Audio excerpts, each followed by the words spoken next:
Tous, merci d'être présents, pour ma présentation, au Mesure Camp Francophonie 2021. Donc là, en fait, ce qui se passe, c'est que j'ai fait comme mon petit camarade, Sébastien, qui a fait aussi une présentation il y a 2 jours au SO Campus, concernant GA4. Ben, moi, j'ai fait la même chose. C'était la présentation juste avant lui et ça concernait donc les tags qui peuvent perturber, donc comme il s'agissait du SO Campus, c'était, perturber les performances SEO du point de vue, ranking dans les pages, des moteurs de recherche. Est-ce que les tags avaient une influence là-dessus ou pas? Et est-ce qu'aussi ça pouvait influencer, d'autres performances? Ainsi que la qualité des données, évidemment, on est au Mesure Camp, donc on va davantage s'intéresser peut-être à ce sujet. Donc, bah, vous savez qui je suis, hein, je ne vais pas me présenter parce que là j'ai affaire à des connaisseurs. Juste rappeler que je me suis occupé, du 1er Mesure Camp Paris, n'est-ce pas? Avec, Yves-Marie notamment, on a bien rigolé. Alors, le sujet premier, c'est de parler de la notion de tag. C'est vrai que et d'ailleurs ça a un petit peu, transparu dans les discussions, des sessions précédentes. Quand on parle de tag, tout de suite, on a le réflexe de tag type Google Analytics, tag measurement et compagnie. Alors qu'en fait, si on prend l'assertion la plus large d'un tag management system, un tag, c'est n'importe quel script, qui doit être ajouté dans une page pour ajouter une fonctionnalité. D'accord? C'est pas forcément une simple mesure, ça peut être le rajout d'une fonctionnalité comme par exemple, la gestion du chatbot. OK. Donc, ben, vous savez tous ce que c'est qu'un tag a priori, avec le premier tag qui est apparu en 1900, c'est notre camarade sponsor, qui nous a fait un très bon quiz là-dessus et donc, ça a été en 1994-95, hein, 96, c'était en 96 je crois le premier tag, même si, je discuterai sur le sujet, mais c'est pas grave. Toujours est-il que ces tags, au départ étaient en HTML avec la notion d'appel image de pixels et puis c'est devenu du JavaScript, du plus simple au plus compliqué. Ça peut se présenter de différentes manières, d'accord, ces tags, et c'est pour ça d'ailleurs qu'il faudrait faire la distinction entre un tag et un tracker. Le tag, on va dire que c'est vraiment le code JavaScript qui dit qu'un tracker doit s'exécuter, alors que le tracker, c'est davantage une sorte d'entité informatique qui va être créée au moment du chargement de la page et après qu'on va solliciter différentes fois si on veut faire des mesures de page vue, de mesures d'événements et cetera ou d'autres types, d'actions selon le type de tracker. Et puis il y a la notion de scriptière. Alors la notion de scriptière justement, c'est, par rapport aux équipes informatiques, de leur dire qu'en fait les tags généralement, ce sont des fichiers qu'il faut aller chercher sur d'autres serveurs que le serveur principal du site. Typiquement, par exemple, les fontes particulières pour habiller une page, certaines feuilles de style, certaines librairies de framework pour habiller une page, que sais-je, justement, les fonctionnalités pour un chatbot, tout ce qui n'est pas embarqué strictement dans le serveur. Et donc l'idée, c'est de se dire, voilà, un tag, ça peut être présent de quelle manière sur un site web? Donc ça peut être présent directement dans le code principal de la page, de manière native. Ça peut être présent via l'appel d'un fichier qui est, dédié au fonctionnement de ce tag, mais ça peut être aussi présent, dans un fichier qui contient notamment le tag, mais pas que. Typiquement, maintenant, vous avez tout ce qui est, single page application. Vous utilisez un framework spécial. En fait, vous écrivez l'équivalent d'une sorte de petit programme quelque part. Ça va, créer votre page principale en tas de petits fichiers dans le fichier principal et parmi ces fichiers-là, il y a une partie, c'est le tag. Vous avez, évidemment les TMS qui sont des conteneurs de tags, n'est-ce pas? Sachant que, attention, dans le cadre des TMS notamment, on découvre très vite qu'on peut avoir affaire à du piggybacking, c'est-à-dire que vous avez des tags qui appellent des tags qui appellent des tags. Et ça, notamment, c'est un des symptômes majeurs que l'on va rencontrer quand, un tag, ou quand des tags commencent à poser problème à la performance d'affichage et de chargement d'une page, sachant que ça peut aller jusqu'à une dégradation éventuellement minime des performances SEO. Alors juste pour rappel, il y a une société qui s'appelle Chef Martech qui, s'amuse à créer une base de données pour référencer toutes les technos, hem, utilisées pour l'e-marketing et en 2020, il y avait pratiquement 8 000 technos qui étaient, catalogués, sachant que, au début, à la création de cette base de données, c'est-à-dire début des années, 2010, 150. Donc ça veut dire que derrière, ça démontre qu'il y a, de plus en plus de fonctionnalités qui sont disponibles, au fur et à mesure de la complexification et de l'évolution de l'e-marketing, de sorte que derrière, on se retrouve avec de plus en plus de tags à insérer dans les pages. Ces tags ont pour vocation notamment, tout ce qui est données de trafic, tout ce qui est données d'usage, tout ce qui est suivi de conversion, notamment par, les partenaires e-marketing. Rajouter des fonctionnalités tiers, que ça soit des fonctionnalités, directement visibles ou invisibles, sachant que le fait d'avoir des fontes spéciales dans une page, on peut considérer ça comme une fonctionnalité tiers. Des contenus personnalisés, c'est-à-dire tout ce qui est targeting par rapport, aux clients et éventuellement tout ce qui est des contenus tiers, typiquement Outbrain et compagnie, qui permettent d'avoir des contenus complémentaires. Ça permet après éventuellement à être dans des réseaux d'affiliation et cetera et cetera. Quelques petites statistiques pour dire que, si on fait il y a donc un laboratoire, je crois que c'est des Hollandais, des gens comme ça, qui ont à un moment donné de 2017 à 2019, ils ont créé une étude qui s'appelle, WeTrack.me. C'est une étude qui, faisait une sorte d'audit sur, le top 6 000 des sites type Alexa, de la liste Alexa et qui regardait quels étaient les tags les plus fréquemment trouvés. Donc, on trouve, bien sûr Google, sachant que tag, ça signifie pas forcément Google Analytics, d'accord? C'est aussi Google, Tag Management, tout ce qui est lié à la Google Marketing Platform et même les fontes et autres librairies JavaScript, qui peuvent être délivrées par les plateformes Google. On retrouve aussi Facebook, là c'est plus conventionnel.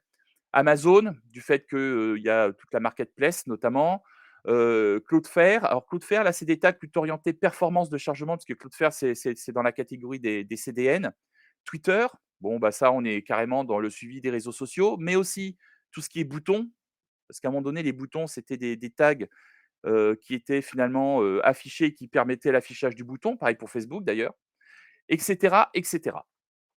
Et puis, en fait, l'idée, c'est de se dire que tout ça, derrière, ça va permettre de faire de la data marketing et de la data science associée avec, tout ce que ça comporte en termes de techno nécessaires, d'analyse possible et d'actions à mener.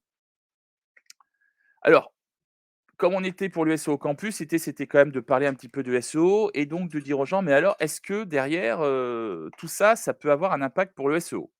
Alors, est-ce que ça peut avoir un impact? En tout cas, quel type d'impact?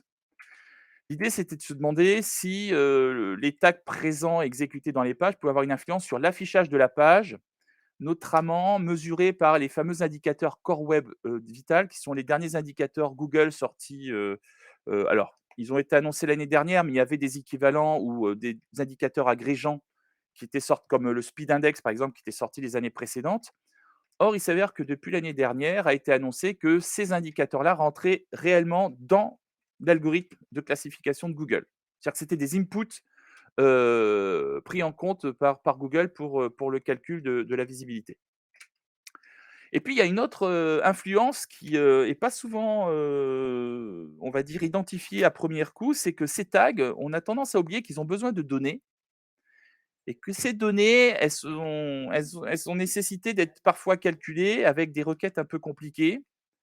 Cette complexité, c'est le fait d'accéder à des données dans des bases de données et souvent, cette partie-là du développement des sites n'est pas forcément la plus optimisée. De sorte qu'in fine, on se retrouve parfois avec des tags qui vont s'exécuter tardivement parce qu'ils attendent les données nécessaires. Alors pas toujours, parce qu'après il y a les effets de cache qui peuvent rentrer en considération au niveau des sites web, des serveurs et compagnie, mais malheureusement, quand on arrive une première fois sur le site, ça peut poser problème et parfois certaines pages, quand c'est Google qui passe en premier, parce qu'il passe parfois souvent, ça peut vraiment poser un vrai problème avec son Googlebot. Maintenant, il y a des bémols. Le premier bémol, c'est que depuis que, le 1er mai 2018 en France en tout cas, le consentement est devenu obligatoire. Ça veut dire que quand Google, lui, il passe sur une page où le consentement est pris en et le mécanisme de consentement existe, et ben les cookies ne sont pas exécutés. Donc moralité, la question n'existe pas, puisqu'il y a pas de cookies. Alors, bien évidemment, petit bémol là également, c'est que, dans la CMP, tous les tags, si on prend en compte la définition que j'ai dite au début, certains tags vont s'exécuter quand même et ces tags-là, moi j'ai des études à mener, je vais vous montrer un résultat, dans les slides suivantes, ça peut poser un vrai problème par rapport à la qualité de l'affichage des pages. Ensuite, ce qu'il faut savoir, quand on est, concentré sur la problématique du SEO, c'est que, les critères qui pourraient être impactés sont finalement relativement minimes par rapport à l'ensemble des critères SEO que Google prend en considération pour le calcul de la classification. En plus, il y a des notions de priorité. C'est que parfois, Les équipes de développement vont regarder le temps de chargement des pages, ils vont voir qu'il y a plein de tags, donc tout de suite, ils vont dire: «Ah, c'est de la faute des tags», alors qu'en fait, des fois, il y a, du travail en amont assez important à faire. Donc, si on reprend un petit peu l'historique par rapport notamment à Google, avant d'annoncer les Core Web Vitals, il y avait une problématique qui existait dès 2008, c'était le délai de réponse serveur, c'est-à-dire le fameux fichier principal qui correspond finalement à l'adresse que vous, indiquez dans votre navigateur, qui faisait qu'il y a le premier fichier qui était appelé et le temps de réponse de ce premier fichier faisait que vous alliez influencer, Googlebot en tant que, nombre de pages qu'il allait pouvoir crawler sur une certaine période de temps et par voie de conséquence, la surface de votre visibilité dans les moteurs de recherche.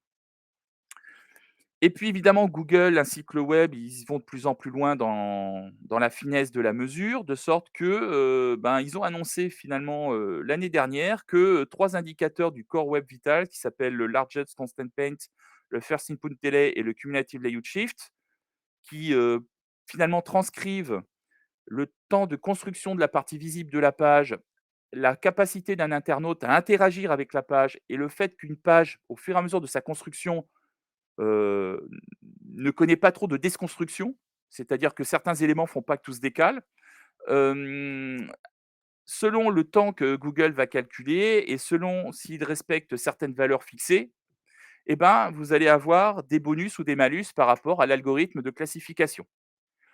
En fait, dans l'algorithme de classification, c'est clair que le délai de réponse serveur reste quand même prépondérant puisque, si Google ne peut pas récupérer des pages chez vous, vous êtes perdant. Une fois que les pages ont été récupérées, et c'est vrai que normalement le délai de réponse serveur est censé être un problème réglé puisque comme je le disais, ça fait plus de 13 ans maintenant qu'il est connu. Et ben, on commence à regarder, et surtout Google évidemment, si les gens, qui cliquent sur des résultats de recherche dans les pages, ils vont pas tomber sur des sites qui sont, ben, aussi rapides que lui, c'est-à-dire, rapides à l'affichage, rapides à l'interaction et puis que quand on regarde une page et qu'on va essayer de cliquer sur un bouton, on ne se retrouve pas à cliquer sur une publicité. Sauf peut-être une publicité Google.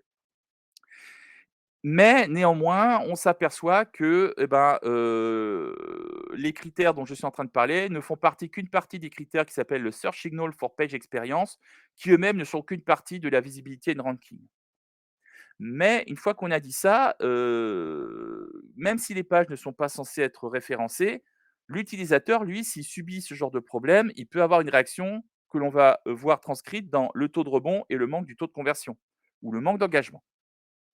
Alors juste pour rappeler aux non-techniciens comment ça fonctionne, quand une page s'affiche dans un navigateur, en fait, on s'aperçoit qu'il y a tout un ensemble de transactions qui sont menées côté, réseau, c'est-à-dire avec, l'appel du fichier principal et puis après l'appel de tous les autres fichiers qui vont composer la page. Sachant que dans des outils type DevTools de Chrome, on a toutes ces informations pardon. On a toutes ces informations à travers un graphique et dans ce graphique, on va notamment voir que parfois il y a des ruptures, parce qu'il y a des éléments qui vont être appelés en retard pour des tas de raisons. On a aussi certaines statistiques sur le nombre total d'éléments qui constituent la page, sur le volume de données qui ont été transférées, qui sont parfois, quand même assez conséquents, ainsi que différents, indicateurs temporels, sur le temps de chargement du premier fichier, le temps de chargement de l'ensemble de la page, le temps de construction de cette page qui sont quelque part une autre manière de comprendre les core vitals, les web core vitals, sauf que c'est un aspect assez technique des choses, alors que les core web vitals, eux, c'est un aspect plutôt ressenti utilisateur. Donc, effectivement, en dehors de la problématique de la CMP, si jamais, les tags qui vont faire partie donc des éléments que l'on peut voir apparaître dans cette partie-là, influencent d'autres éléments parce que ça demande du temps de les appeler, ils sont appelés un peu trop en avance par rapport aux autres. Ça bloque des appels, ça va évidemment jouer sur le calcul des indicateurs Core Web Vitals. Alors voilà par exemple une diaporama que j'ai présentée il y a bientôt, ouais c'était début 2019, à un client qui avait ce souci-là, où il y avait plusieurs containers qui appelaient des tas de tags et en faisant une analyse avec un outil que j'avais un petit peu développé parce que ça n'existait pas beaucoup à l'époque, on arrivait à montrer que certains tags, qui étaient finalement des containers, appelaient d'autres tags et là, on commençait à constater des effets de piggybagging, d'une part, c'est-à-dire qu'on avait jusqu'à 8 niveaux d'appels successifs, mais en plus, on constatait que certains appels étaient faits avant d'autres, sachant que ces autres appels étaient des appels, heu, prépondérants pour la construction de la page pour l'utilisateur. Donc cette étude montrait qu'il y avait des problèmes de position dans la pile des appels des tags par rapport aux éléments, comment dirais-je? Aux éléments qui étaient, propres à la page, qui devaient être prioritaires. Il y avait un retardement pour des raisons d'attente, c'est-à-dire que certains appels, même pour des éléments, prioritaires, ça ralentissait l'ensemble parce que le serveur avait du mal à délivrer. Et puis il y avait des raisons pour raisons d'exécution, c'est-à-dire qu'à un moment donné, il y a des tags où il y a des éléments de page, bah, c'est du JavaScript qui a l'air très compliqué pour des raisons X ou Y, ou alors, l'exécution du JavaScript est mal coordonnée avec d'autres choses, ce qui fait que ça crée des embouteillages, ça crée des asynchronismes. Ce qui fait que moralité, eh ben, ça crée un gros problème de fonctionnement global et à la fin, on se retrouve avec des pages qui mettent beaucoup de temps, par exemple, à réagir quand on clique dessus. Autre problématique, on s'aperçoit très vite que, ben, il y a beaucoup, beaucoup trop d'appels. Parfois, on a jusqu'à 80 des appels qui n'ont rien à voir avec la construction effective de la page. Il se passe plein de process, parce que les tags, parce que des tas de choses.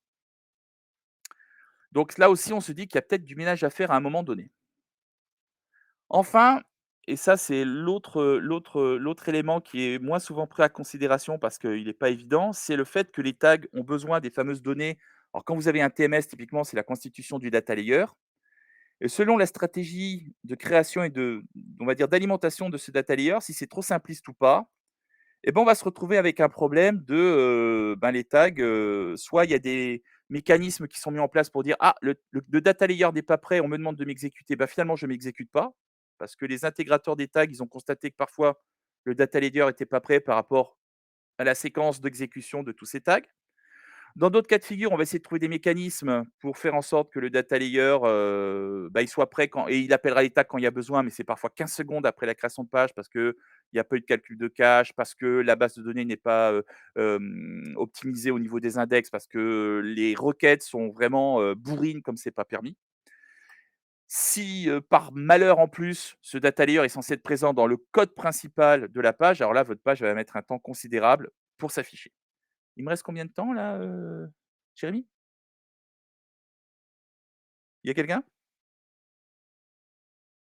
Bon, Et d'ailleurs, tu as une, petite question aussi, de la part de sauf qu'elle est pas complète, donc je vais inviter François à la poser de vive voix. il me Hop. reste combien de temps, s'il te plaît, Jérémy? Ouais, tu m'entends? Ouais, je t'entends. Non, normalement, je t'entends, oui. Il me reste combien de temps? Là, il reste 5 minutes. Il restait 6 minutes, là, il t'en reste 5. D'accord, d'accord. Et Donc est-ce je vais que vite me dépêcher. le point sur la question de François aussi ou pas? Je sais pas, je vois pas sa question dans le chat. Ouais, François, je t'ai invité du coup à la poser, de vive voix. Parce que je vois pas la main levée, je vois pas dans le chat, il y a je vois rien, je vois que dalle dans le chat. Ouais, Ah ouais, non, mais c'est ma faute. Attends, non, c'est ma faute, je suis pas dans le bon chat. attends. Excusez-moi, je suis pas dans le bon chat. François, tu nous entends ou pas? Normalement, tu as la possibilité Attends, de bouge pas, je parler. je je vois la question de François. Je suis intéressé parce que les SEO ont dit: «Comment ont-ils réagi à ta conf?» Bon, je le dirai à la fin. Je le dirai à la fin parce que justement, je donne des tuyaux pour justement, répondre à ça. Alors, donc, l'influence du temps de réponse serveur par rapport au data layer et cetera et cetera. Donc quels problèmes et comment les identifier? Je vais aller vite là-dessus. Donc, l'idée, c'est un petit peu d'identifier, s'il y a des pages qui sont concernées par ce type de problème à cause des tags ou pas, d'abord. Et donc pour ça, il y a dans Google Search Console des rapports dédiés qui sont les rapports d'expérience sur utilisateur et de signaux web essentiels, qui sont assez récents puisque tout ça, c'est des annonces assez chaudes et qui permettent d'avoir la liste des URL et surtout d'avoir des diagnostics. Alors après, il y a d'autres outils qui existent, qui permettent d'aller vraiment dans la partie très, très technique du sujet. Donc, il y a déjà dans Chrome, Lighthouse qui permet de générer des rapports, mais plus orientés diagnostic, avec des conseils pour améliorer les choses. Mais qui vont pas forcément dire: «C'est à cause de tes tags», ils vont dire: «C'est à cause de tel et tel fichier» ou des catégories de fichiers d'images, donc c'est quand même pas, tag centré. Et puis après, il y a d'autres outils. Alors là aussi, on est dans Lighthouse, performance, où là, on a une vision avec, un cadre qui est dédié aux web vitals, donc ça intéressait pas mal les gens du SEO justement pour pouvoir, situer un petit peu les problématiques. Mais ça reste une vision extrêmement technique des choses. Cette vision technique, on peut l'avoir avec des services tiers comme d'Airboost ou comme Webpage, Test que je vais utiliser chez un autre client qui a ce type de problématique, où là, on a toutes les données techniques possibles et inimaginables, mais ça nécessite vraiment d'avoir des compétences, techniques, de compréhension des mécanismes serveurs, navigateurs, la signification des différents types de fichiers, et cetera, et cetera. Et notamment, il faut s'associer derrière avec l'utilisation, d'une extension type WASP pour faire la relation entre le tag qui est en faute par rapport aux URL des fichiers qui sont cités dans, les timelines. Autre petite problématique, c'est qu'évidemment, il y a pas les informations typiquement par rapport à un TMS. Alors je sais que chez Tagco, il y a, l'API qui permet de faire de la mesure de temps, par rapport à l'exécution des tags dans le conteneur, mais à un moment donné, il faut pouvoir corréler à tout le reste et par rapport au temps d'exécution JavaScript. Et c'est là où on est obligé de, pour l'instant de tête, faire, le recollement entre les infos. Il y a des outils qui commencent à exister. Alors chez Synaptic, je ne sais pas, chez ObservePoint et chez moi, oui, mais il y a encore beaucoup de boulot pour rendre le travail, plus simple. Quelles sont les solutions? Alors les solutions, c'est, déjà s'assurer qu'on a fait un bon audit et que, les problèmes, qui concernent les tags, ben, c'est pas les derniers à traiter. Souvent, il y en a d'autres, d'accord? Évidemment, il faut maîtriser ces tags parce qu'on s'aperçoit que, ben, l'air de rien, des fois, on se retrouve avec des TMS avec plein de tags qui sont devenus inutiles. Le momentum d'exécution n'est pas le bon, c'est-à-dire que, typiquement, on lui demande de s'exécuter dès que la page s'affiche, alors qu'en fait, il faudrait lui dire: «OK, affiche-toi qu'une fois que la page a été complètement chargée», éventuellement avec un petit, set timeout pour décaler. Et puis parfois, comme il s'agit de tags qui sont fournis, par des tiers qui ne sont pas des tags par défaut, peut-être optimisés par le TMS, on se retrouve avec des tags, un peu crado, qui font ce qu'ils veulent, qui essaient de se prioriser l'exécution, et cetera, et cetera. Et enfin, ben, parfois, il y a des gens qui ont essayé de trouver des solutions. Donc ils ont mis en place des systèmes de cache, des systèmes de calcul temps réel avec, bah, par exemple pour, WordPress, vous avez un truc qui s'appelle Turpentine, une fonctionnalité qui permet de fractionner la page pour pouvoir mettre en cache des éléments et d'autres, qui sont calculés en temps réel et là, ça peut poser de gros problèmes de coordination entre l'exécution de certains tags, la disponibilité des valeurs dans le data layer et parfois même des fonctionnalités qui ont été codées pour le site, mais qui dépendent de l'exécution de certains tags. Ce qui est de très mauvaises pratiques dev, mais ça existe. Enfin, il y a le server side qui pourrait être une solution. Sachant que, ben, ça peut peut-être coûter très cher de le mettre en place parce que, ben, ça nécessite, de retravailler le plan de marquage, de maîtriser toutes les technologies liées au server side, et cetera et tous les tags en plus ne s'y prêtent pas. Donc je vais vite au niveau de la maîtrise des tags, bon, on fait tous partie du métier, donc on sait un petit peu ce que c'est par rapport aux gens qui m'écoutaient au SEO Campus. Donc, évidemment, il faut un plan de marquage dédié aux tags, à tous les tags, pas que les tags analytiques. Il faut savoir optimiser l'ordre d'appel des éléments d'une page en maîtrisant mieux les capacités, du TMS et au niveau du TMS, ben, il y a tout un ensemble de bonnes pratiques, qu'il faut savoir respecter. Nicolas, on J'ai va terminé. bientôt arriver à la fin, donc Voilà, je te laisse conclusion. terminer. Voilà, conclusion. Alors avant, il y avait quoi? Ben, il y avait, alors les effets secondaires et ben, évidemment qu'on commence à mettre en place ce genre de mécanisme. Si c'est pas bien maîtrisé, on peut finir par des pertes de données parce qu'il y a des tags qui fonctionnent que trop tardivement dans le cycle de vie de la page. Le problème de fonctionnement des asynchrones des tags, c'est qu'on se retrouve avec des mauvaises données, parce que parfois la gestion du data layer est un peu crade, elle n'est pas assez rigoureuse. Et puis surtout, ça nécessite une vision à long terme et une rigueur de la gestion notamment des TMS, parce que, on se retrouve avec des TMS, c'est un vrai plat de spaghettis, quoi. D'accord. Donc, conclusion, il faut avoir une bonne organisation dans son TMS, parce que si on a une mauvaise organisation, une mauvaise gestion des tags, on va avoir des soucis, avec ou sans une problématique SEO. S'assurer que les optimisations, pour le SEO, ben, des fois, il y a beaucoup d'autres choses à faire avant, que ce soit les mots-clés, les contenus, l'organisation du site LinkedIn. Mais il est primordial de disposer de données de qualité. Donc il n'y a pas de compromis à faire quand il s'agit de bien gérer ses tags, quoi qu'il arrive. Voilà, donc j'avais mis deux-trois ressources dans ma présentation. Je vous remercie pour votre attention et s'il y a des questions-réponses, donc je vais revenir sur la question de François. Comment les gens ont réagi, c'est ça? C'était la question? Ah, c'était la question de François. Ouais, ben, Après, en fait, François, il y en il a peut aussi réagir beaucoup. si besoin. Ouais, je t'en prie. Il y en a beaucoup qui ont un peu découvert le problème, sachant que pour beaucoup, les tags, c'est pas trop leur souci. Eux, déjà, ils essaient de voir si, il y a le bon contenu, sur le serveur il répond rapidement ou quoi par rapport au CDN. Donc c'est vrai qu'on a affaire à des populations un peu différentes.